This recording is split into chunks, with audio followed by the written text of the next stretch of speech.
श्रीमद् भागवत महापुराण प्रथम स्कंध अथ तृतीयो अध्याय भगवान के अवतारों का वर्णन।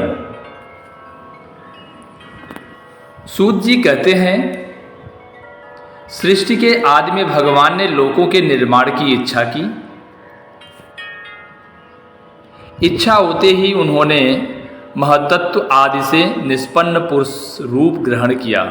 उसमें 10 इंद्रियां, 1 मन और 5 भूत, 16 कलाएं थी। उन्होंने कारण जल में शयन करते हुए जब योग निद्रा का विस्तार किया, तब उनके नाभि सरोवर में से एक कमल प्रकट हुआ। उस कमल से प्रजापतियों के अधिपति ब्रह्मा जी उत्पन्न हुए। भगवान के उस विराट रूप के अंग प्रत्यंग में ही समस्त लोकों की कल्पना की गई है। वह भगवान का विशुद्ध सत्वमय श्रेष्ठ रूप है। योगी लोग दिव्य दृष्टि से भगवान के उस रूप का दर्शन करते हैं। भगवान का वह रूप हजारों पैर, जांघें, भुजाएं और मुखों के कारण अत्यंत विलक्षण है। उसमें सहस्त्रों सिर, हजारों कान, हजारों आँखें और हजारों नासिकाएं हैं। हजारों मुकुट, वस्त्र और कुंडल आदि आभूषणों से उल्लसित रहता है। भगवान का यही पुरुष रूप, जिसे नारायण कहते हैं, अनेक अवतारों का अक्षय कोश है। इसी से सारे अवतार प्रकट होते हैं। इस रूप के छोटे से छोटे अंश से देवता, पशु, पक्षी और मनुष्य आदि योनियों की सृष्टि होती है। उन्हीं प्रभु ने पहले कौमार सर्ग में सनक, सनंदन, सनातन और सनत कुमार, इन 4 ब्राह्मणों के रूप में अवतार ग्रहण करके अत्यंत कठिन अखंड ब्रह्मचर्य का पालन किया।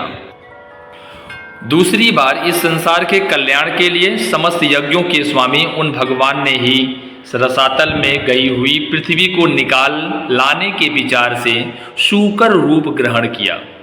ऋषियों की सृष्टि में उन्होंने देवर्षि नारद के रूप में तीसरा अवतार ग्रहण किया और सात्वत तंत्र का, जिसे नारद पांच रात्र कहते हैं, उपदेश किया। उसमें कर्मों के द्वारा किस प्रकार कर्म बंधन से मुक्ति मिलती है, इसका वर्णन है। धर्मपत्नी मूर्ति के गर्भ से उन्होंने नर नारायण के रूप में चौथा अवतार ग्रहण किया। इस अवतार में उन्होंने ऋषि बनकर मन और इंद्रियों का सर्वथा संयम करके बड़ी कठिन तपस्या की। 5वें अवतार में वे सिद्धों के स्वामी कपिल के रूप में प्रकट हुए और तत्वों का निर्णय करने वाले सांख्य शास्त्र का, जो समय के फेर से लुप्त हो गया था, आसुरी नामक ब्राह्मण को उपदेश किया। अनुसुईया के वर मांगने पर 6ठे अवतार में वे अत्रि की संतान दत्तात्रेय हुए। इस अवतार में उन्होंने अलर्क एवं प्रहलाद आदि को ब्रह्म ज्ञान का उपदेश किया। 7वीं बार ऋषि प्रजापति की आकुति नामक पत्नी से यज्ञ के रूप में उन्होंने अवतार ग्रहण किया और अपने पुत्र याम आदि देवताओं के साथ स्वयंभू मनवंतर की रक्षा की। राजा नाभी की पत्नी मेरु देवी के गर्भ से ऋषभ देव के रूप में भगवान ने 8वां अवतार लिया। इस रूप में उन्होंने परमहंसों का वह मार्ग, जो सभी आश्रमियों के लिए वंदनीय है, दिखाया है। ऋषियों की प्रार्थना से 9वीं बार वे राजा पृथु के रूप में अवतीर्ण हुए। शौनकादि ऋषियों, इस अवतार में उन्होंने पृथ्वी से समस्त औषधियों का दोहन किया था। इससे यह अवतार सबके लिए बड़ा ही कल्याणकारी हुआ।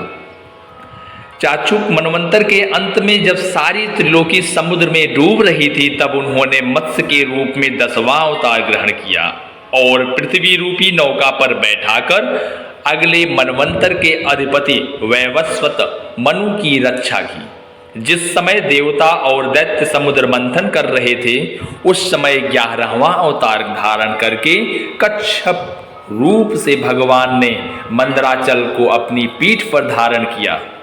12वीं बार धन्वंतरी के रूप में अमृत लेकर समुद्र से प्रकट हुए और 13वीं बार मोहिनी रूप धारण करके दैत्यों को मोहित करते हुए देवताओं को अमृत पिलाया।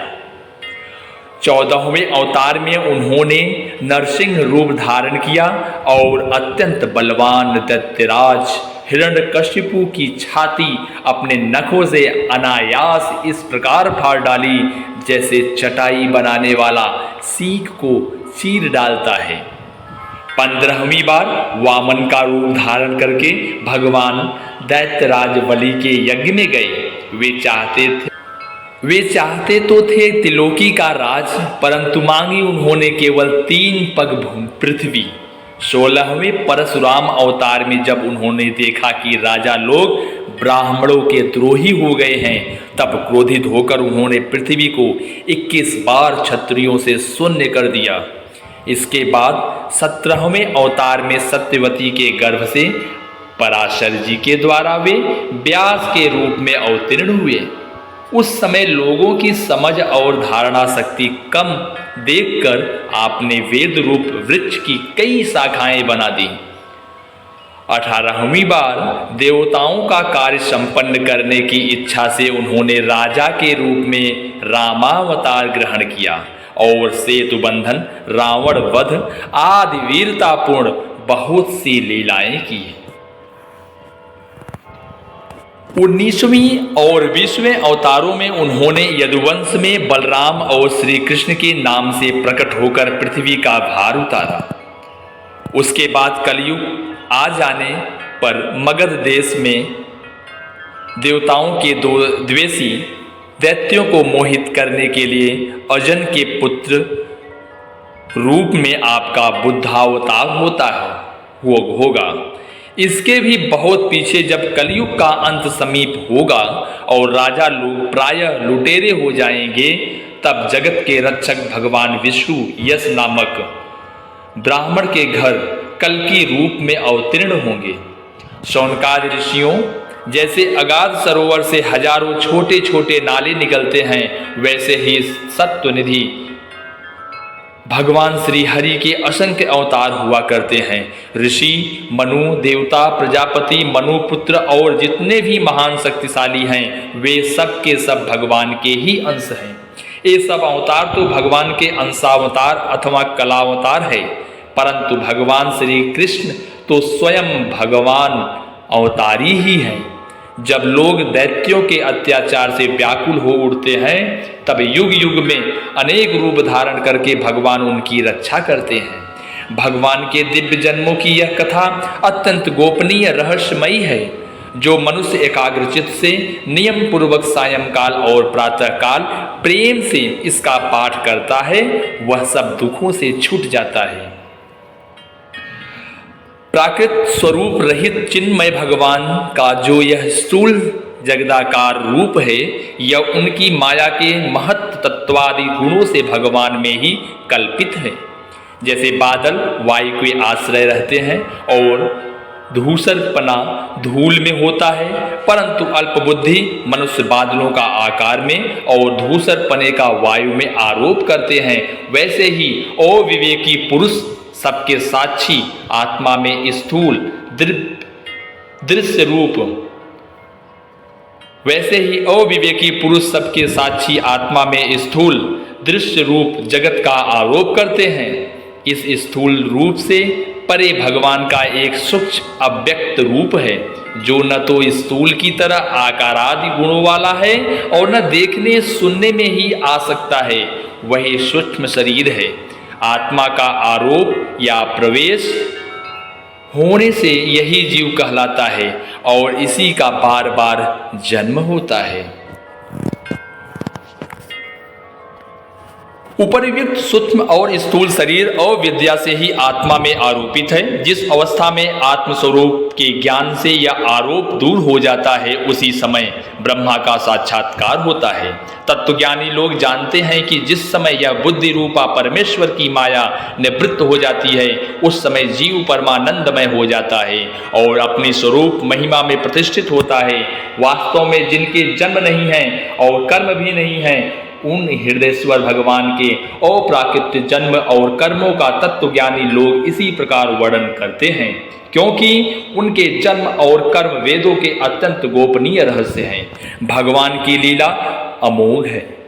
वे लीला से ही इस संसार का सृजन, पालन और संहार करते हैं, किंतु इसमें आसक्त नहीं होते।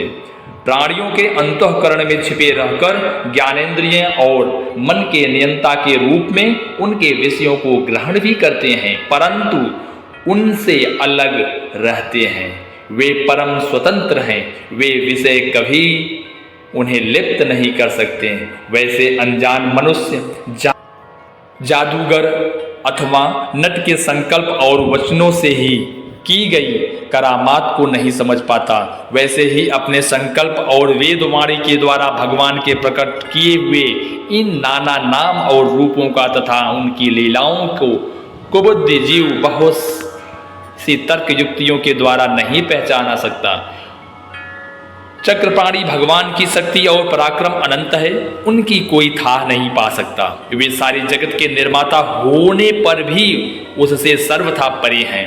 उनके स्वरूप को अथवा उनकी लीला के रहस्यों को वही जान सकता है जो नित्य निरंतर निष्कपट भाव से उनके चरण कमलों के दिव्य गंध का सेवन करता है, सेवा भाव से उनके चरणों का चिंतन करता रहता है। शौनकादि ऋषियों, आप लोग बड़े ही सौभाग्यशाली तथा धन्य हैं जो इस जीवन में और विघ्न बाधाओं से भरे इस संसार में समस्त लोकों की स्वामी भगवान श्री कृष्ण से वह सर्वात्मक आत्मभाव वह अनिर्वचनीय अनन्य प्रेम करते हैं, जिससे भी इस जन्म मरण रूप संसार के भयंकर चक्र में नहीं पड़ता। भगवान वेदव्यास ने यह वेदों के समान भगवत चरित्र से परिपूर्ण भागवत नाम का पुराण बनाया है।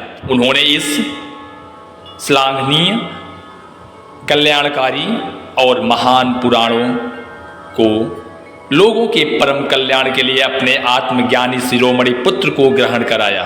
इसमें सारे वेद और इतिहासों का सार संग्रह किया गया है।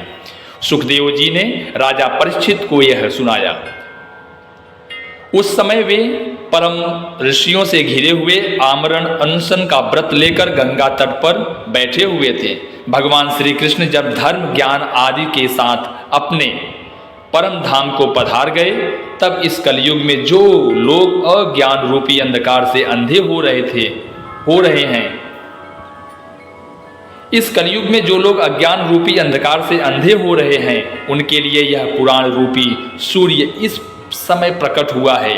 शौनकादि ऋषियों, जब महान तेजस्वी श्री सुखदेव जी महाराज वहां इस पुराण की कथा कह रहे थे, तब मैं भी वहां बैठा था।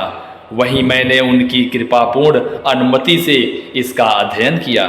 मेरा जैसा अध्ययन है और मेरी बुद्धि ने जिस प्रकार इसको ग्रहण किया है, उसी के अनुसार इसे मैं आप लोगों को सुनाऊंगा। श्रीमद्भागवते महापुराणे पारमहंस्यां संहितायां प्रथम स्कंदे नैमिषयोगपाख्याने तृतीयो अध्याय। नारायण नारायण नारायण।